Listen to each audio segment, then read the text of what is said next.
Time has come. Execute Order 66. Back in 2005, Order 66 was experienced for the very first time, shocking the audience completely. It was a heartbreaking scenario, with most of the Jedi Order tragically killed by its own soldiers. That the Jedi would eventually vanish was bound to happen anyway, because of Ben Kenobi's explicit statement in A New Hope.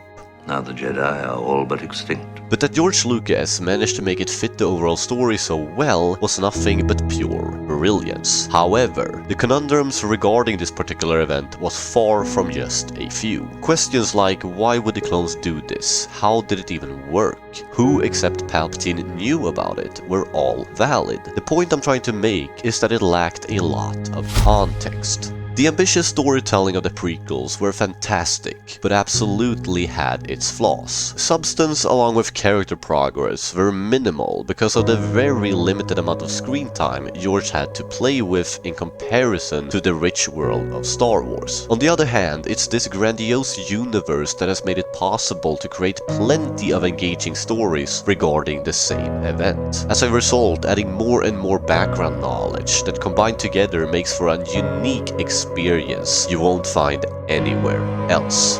Stay back! It was at the end of the war. Our fellow soldiers, the clones, the ones we Jedi fought side by side with, suddenly turned and betrayed us. I watched them kill my master.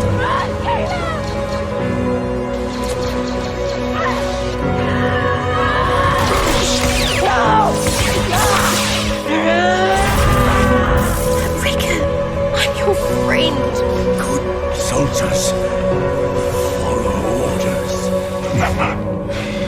Trust only in the Force. Yes, Master.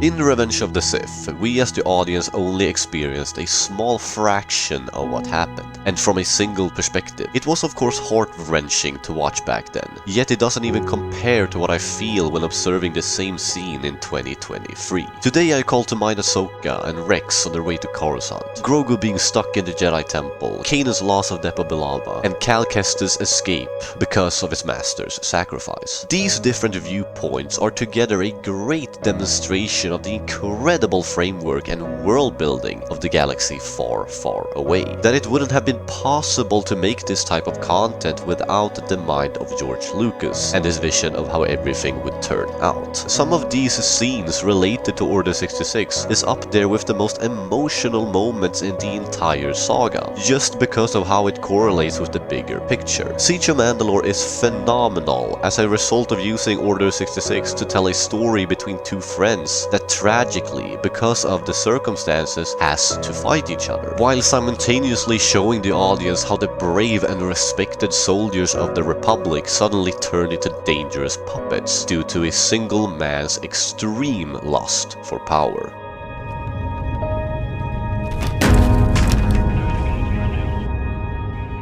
The Clone Wars series is the most standout example of how Order 66 has become this one-of-a-kind experience, because of how it humanized the clones into charismatic people with their own beliefs. Their story is so tragic, made to fight a war that was already decided, and to then execute their own leaders, their own friends. It's criminally unfair. That's the only word I can describe it with, because they didn't have a choice. That even Rex, the most loyal soldier out there, couldn't do enough to stop the Order from totally transforming him into a monster. In the prequels, the clones were similar to the droids, in the sense that the audience weren't attached to them at all, but the Clone Wars changed that, and presented the complexity around their existence. What's the point of all this?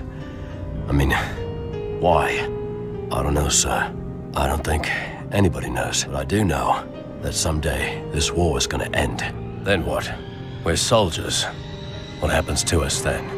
The attack on Kamino, General Krell's disturbing leadership, Five's tragic death, and the Separatist exploitation of Echo were all moments that changed my view of Order 66 forever. Not to talk about Siege of Mandalore, a masterpiece in how to tell a story that correlates with something bigger. Bad Batch is on the verge of continuing what the Clone Wars did so brilliantly, by exploring the consequences of what happened. The clones' reactions to the brutal leadership of the Empire and what they did to their fellow Jedi will be extremely interesting to delve into, something we have already got a glimpse of in Season 1 with Captain Hauser. We came here to free Ryloth from Separatist control, and we succeeded. But look around you, you're now being ordered to target the very people we swore to protect, and I will not be a part of it any longer. We have also seen quite a few storylines with Jedi that made it through this terrible event, and just how traumatizing it was. Grogu, Cal, and Kanan are all examples of characters that we as the audience have seen deal with what happened. Even Kenobi and Reva for that matter. Every single one of these journeys adds to the single event that is Order 66, because you relate to them, you imagine their pain, their suffering of losing everything they have ever known, while being betrayed by people they trusted. It's bigger than any of us. Than anything I could have imagined. The confusion behind Order 66 is still to this day a significant factor. Content like Clone Wars and recently Tales of the Jedi had made it clearer, a lot clearer, but everything is far from spelled out. I like that it gets explained in how it worked from a technical perspective, that the clones had a chip in their head that made them execute the order. Yet the mystery behind Palpatine's master plan should still exist, at least in my opinion. I find it interesting to not understand every little detail about it. For example, information about the persons involved, or how much Dooku actually knew. Kill him. Kill him now.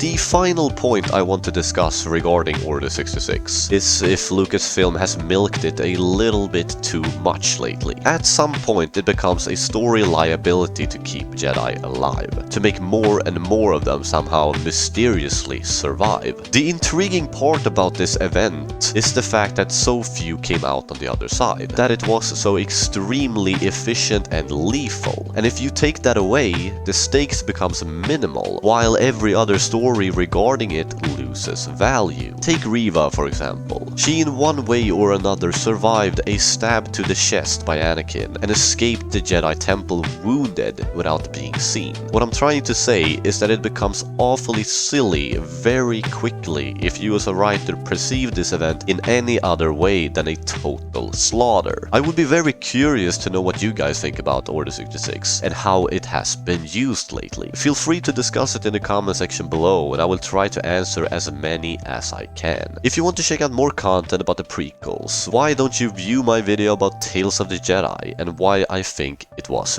brilliant. And as always, thank you for watching, and may the Force be with you.